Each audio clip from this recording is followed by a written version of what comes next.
Howdy, Heck and Hello, H2Os, Roller Bros, and Luna Draws Whatevers alike. I'm your guide, Q. Welcome back to r/AmITheAntagonist, the subreddit where we decide who is in the wrong. We look at people's stories, and we are the ultimate judge, juries, and executioners, except we're not executing anybody, and we don't really have any power in general. But anywho, we've got some great stories, one of which hits particularly close to home for me, so let's get right into them. Am I the antagonist for wanting to ruin my best friend's mood after we avoided possibly near death? My friend has a bad habit of checking/using his phone while he drives. Whenever we go somewhere together, we take my car, and he usually drives. And he always checks his phone while he drives, to text, Snapchat, even to look at memes. I tried telling him before that he shouldn't. He says that he doesn't keep his eyes on the phone, and that he makes sure to look back up quickly. Well, we just left for a trip, and he had already been using his phone. We were passing a spot in the left lane on our side of a divided section of roads.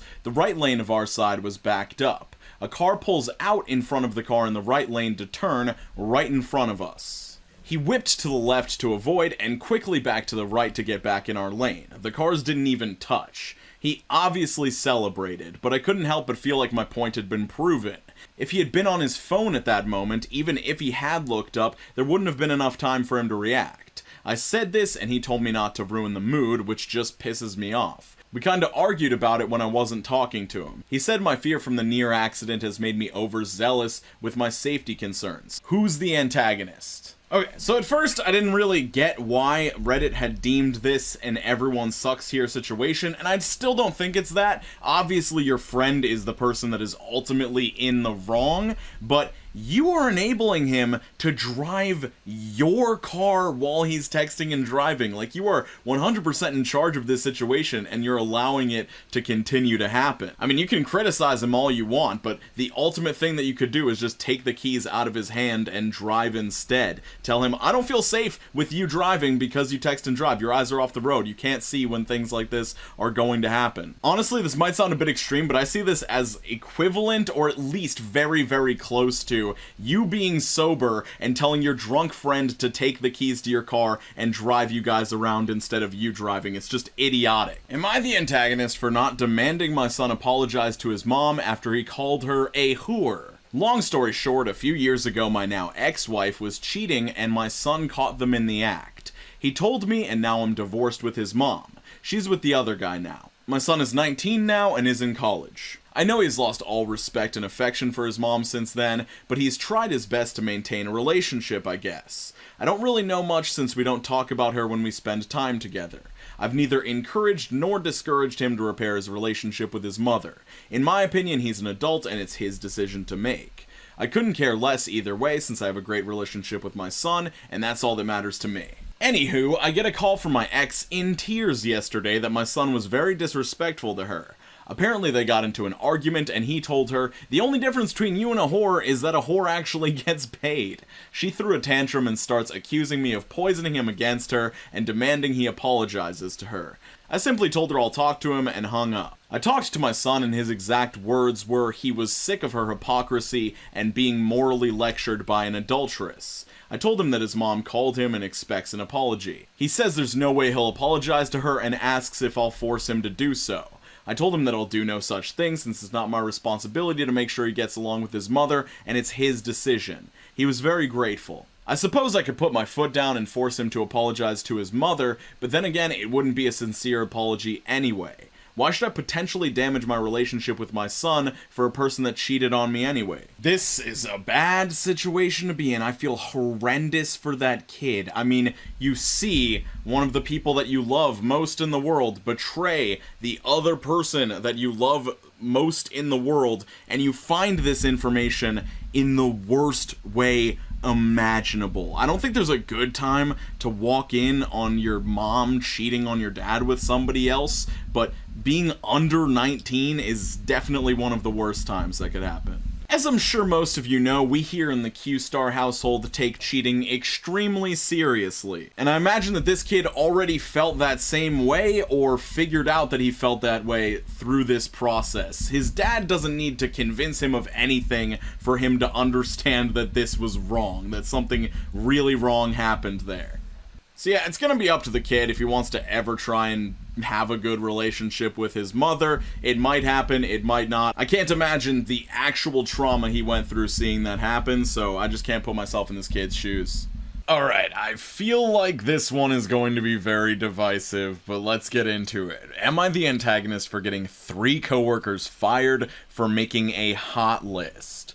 A bunch of people from my department at work went for drinks on Friday after work. Everyone was having a good time, and there were about 20 of us there, from about 30 people in our department. I go to the bathroom, and as I'm about to exit the hall to the bathroom, I hear my coworker say my name from around the corner of the wall.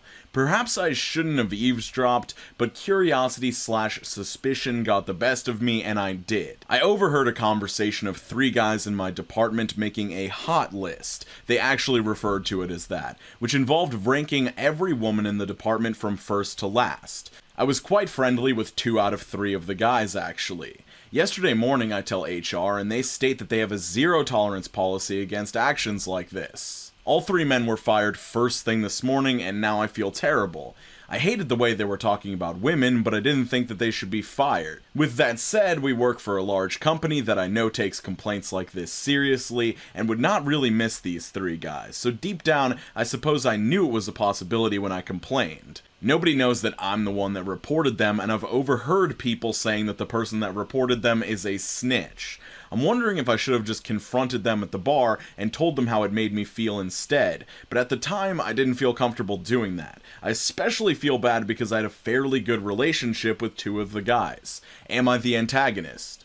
Info 1, it was not a formal work event, but our supervisor organized everyone going out for drinks. Info 2, a lot of people are insisting that I'm upset because I was low on the list. I've tried to avoid making this the focus, but with all the comments I feel like I have to address it. I was high on the list and was not offended about my placement, I was offended about the fact that they were making the list in the first place. I hate that I even have to write this. ETA, which I'm not sure what that means. Wow, this is just about the most toxic thing that has ever happened to me.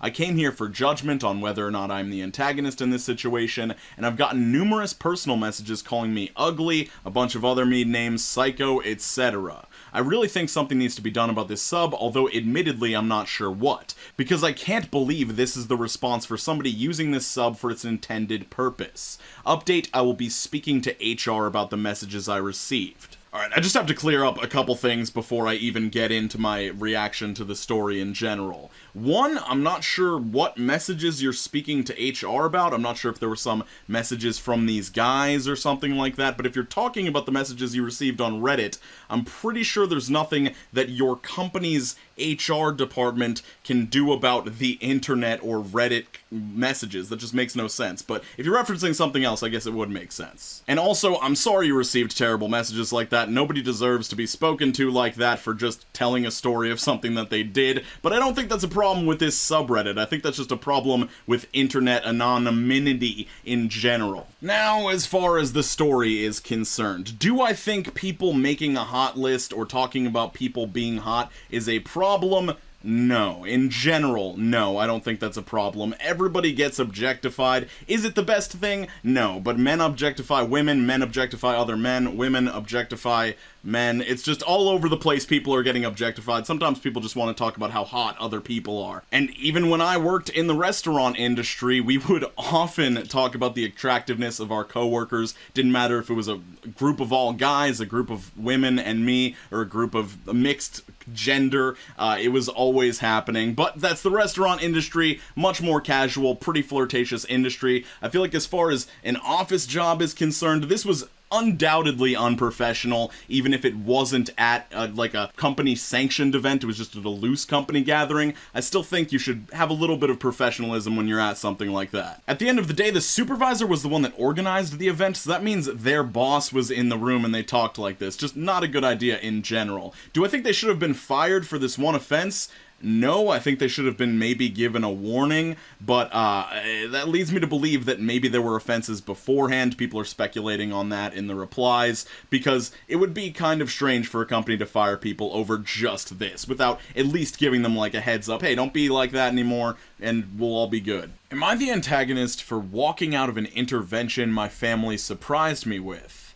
Basically, I think everyone's overreacting. I'm 23, and I got incredibly drunk at a party 2 weekends ago, and ended up with alcohol poisoning. I do relatively drink a lot, but only in social settings. I spent the rest of the weekend in the hospital recovering. It was a one-time, stupid mistake. Yesterday, I went over to my parents' house for dinner. When I walked in, they were all sitting in the living room with somebody I'd never seen before. I asked what was going on, and my brother told me to sit down. I did, and the man I didn't know started talking. To summarize, he said that my family was worried for me and wanted me to go to treatment. I got upset and said that everyone was being overly dramatic and that this was ridiculous. I said I realized that I had made a mistake drinking that much, but this was overkill. I stood up and walked out at that point. My mom ran after me with the interventionist and said they only did this because they loved me. I said that everyone was acting crazy, and I hopped in my car and went home. My brother's been texting me and begging me to reconsider, but I haven't answered. Everyone is crazy overreacting. Getting that drunk is not a normal thing for me. It just happened once, and I regret it. I have a good job and I look after myself. I don't think I need rehab or that intervention. That said, maybe I did handle the intervention the wrong way. I maybe could have responded in a way that made them feel better instead of blowing up. Am I the antagonist for walking out? Alright, so I do feel like this is somewhat of a tough situation. I just wanted to add for context, she added in a response to something somebody said in the comments that she gets pretty drunk every single weekend, pretty much. Now, this story kind of hits close to home for me because I had a similar thing happen. Maybe I'll talk about that in a future video. I don't want to get too into detail about it, but it can be a thing that really creeps up on you with, like, having a binge drinking problem as opposed to, like, I need to drink every single day alcoholism. You know, they are two different camps and they can combine and stuff like that, of course, but in this situation, it just really sounds like she's in a deep state of denial that there's any problem whatsoever, and that's where I think the problem really stems from with trying to do this intervention. From what she describes here, it doesn't sound like anybody had brought it up to her previously, and in that case, obviously, the alcohol poisoning would have been the catalyst, but I feel as though maybe there should have been a conversation before this without an intervention of just, like, the parents coming to their child as an adult and talking about the problem and saying, like, hey, maybe you should, like, take a month or two off from drinking just to prove that you can do it, or something along those lines. Like, I do tend to want to give a person the benefit of the doubt and say, yeah, you don't need to, like, leave your job for a month and go to rehab. Like, you can attempt to work on this yourself and see if you can just realize that you have a problem and nip it in the bud as soon as possible. But it's very clear that she has a problem and she needs to do something about it. And if she can't, then yes, I think that an intervention and then rehab would probably be a good option. And I know that I'm going on for a while, but I feel the need to say this because of my own experience and just the fact that this is information I really wished I had when I was younger. It's really easy in, like, high school and college specifically, but also later in life, for alcoholism and drinking to excess to become normalized within a friend group or even within, like, a larger community,